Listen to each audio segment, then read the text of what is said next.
बेटा, आज का वीडियो बनाने से पहले एक छोटी सी बात मैं आपको बताना चाहती हूँ कि आप सबकी डिमांड पर थोड़ा सा नाम इसका बदल दिया है।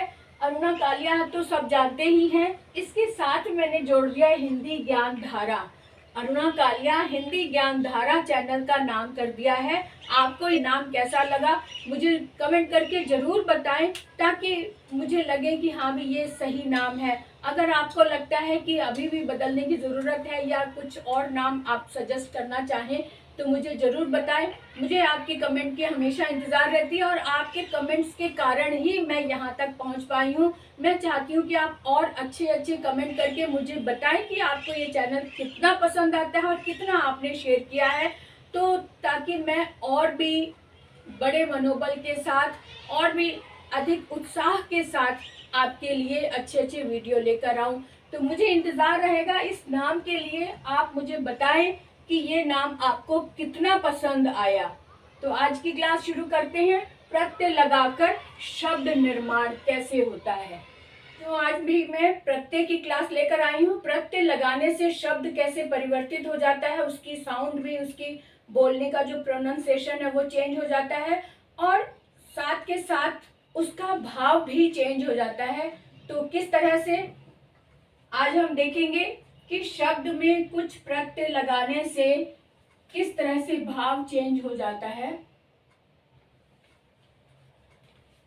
आज की क्लास में हम देखेंगे कि प्रत्यय लगाने से, आपको पता है कि प्रत्यय जो है शब्द, जो मूल शब्द है उसके लास्ट में कुछ जो भी लगता है तो उसे प्रत्यय कहते हैं। और मूल शब्द के स्टार्टिंग में, शुरू लगने से उपसर्ग बोलते हैं। मूल शब्द हमारी पकड़ में होना चाहिए और मूल शब्द के शुरू में, आरंभ में जो भी लगता है उसे हम उपसर्ग बोलते हैं और मूल शब्द के अंत में जो लगता है उसे हम प्रत्यय बोलते हैं। इतना हमें पता है ना।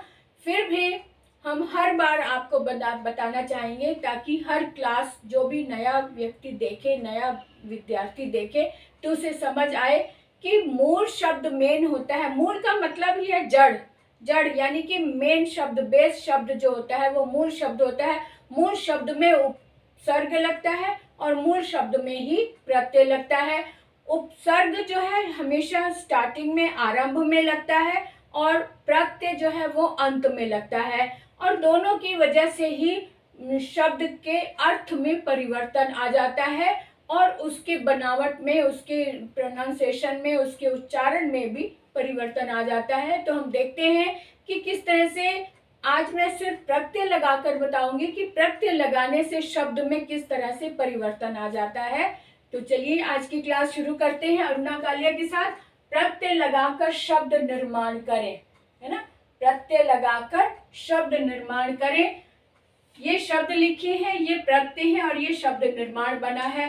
तो पहला शब्द है सुंदर। सुंदर शब्द है एक, ये सारी संज्ञाएं हैं, आपको पता है। इसमें ता प्रत्यय लगाया तो सुंदरता एक भाववाचक संज्ञा बन गई। आलसी में य लगाया तो आलस्य बन गया। युवा में न लगाया तो यौवन बन गया। स्वस्थ में य लगाया तो स्वास्थ्य बन गया। इसको हम स्वस्थ, यहाँ पे आ की मात्रा नहीं है वा में, लेकिन य लगाने पर ये स्वास्थ्य, वा में आ की मात्रा लगाकर स्वास्थ्य बन गया। उचित में य लगाया तो औचित्य बन गया। यहाँ बिल्कुल अलग शब्द है उचित, उचित का औचित्य बन गया। नम्र का, नम्र में ता लगाया तो नम्रता बन गया। विस्तृत में र लगाया तो विस्तार बन गया।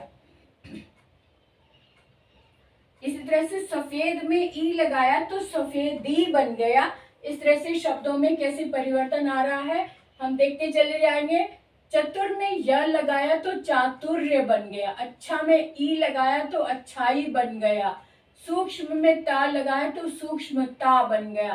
राष्ट्र में ई लगाया तो राष्ट्रीय बन गया। और इसमें एक और अगर ता भी मिला ले, दो प्रत्यय भी लग जाते हैं कभी कभी, तो जैसे ई लगाकर तो राष्ट्रीय बन गया, अगर हम ता भी लगा ले तो इसमें ये राष्ट्रीयता बन जाएगा। इस तरह से शब्द बन जाएगा राष्ट्रीय, और ता और मिला लो तो राष्ट्रीयता, ऐसे शब्द भी बन जाता है।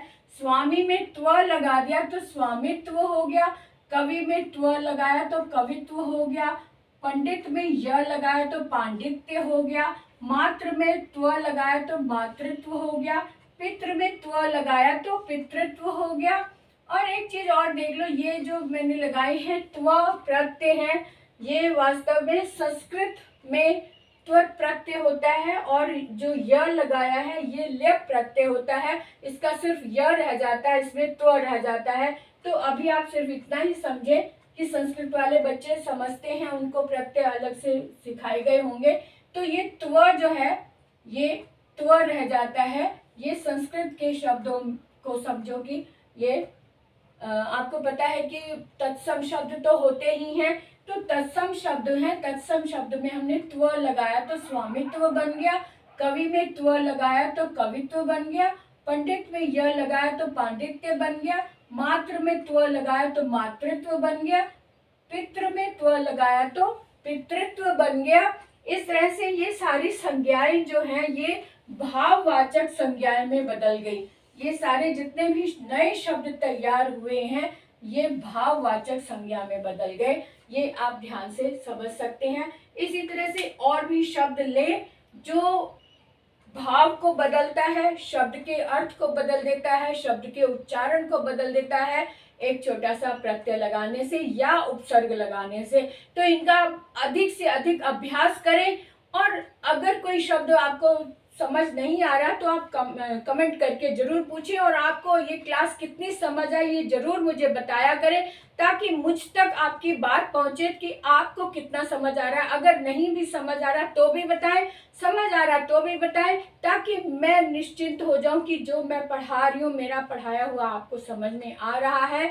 हालांकि बहुत अच्छे अच्छे कमेंट मिलते हैं, लेकिन इतने कमेंट से काम नहीं चलेगा, मुझे और कमेंट्स चाहिए, मुझे और विद्यार्थियों का साथ चाहिए, ताकि मेरा मनोबल बना रहे और मेरा प्रेम आपके प्रति और बढ़ता रहे, और इसी प्रेम के कारण मैं और वीडियो अच्छी अच्छी बनाकर आपके सामने प्रस्तुत करूं। तो आज का वीडियो यहीं तक समाप्त करते हैं, आप अगले वीडियो तक के लिए विदा लेते हैं। Bye bye.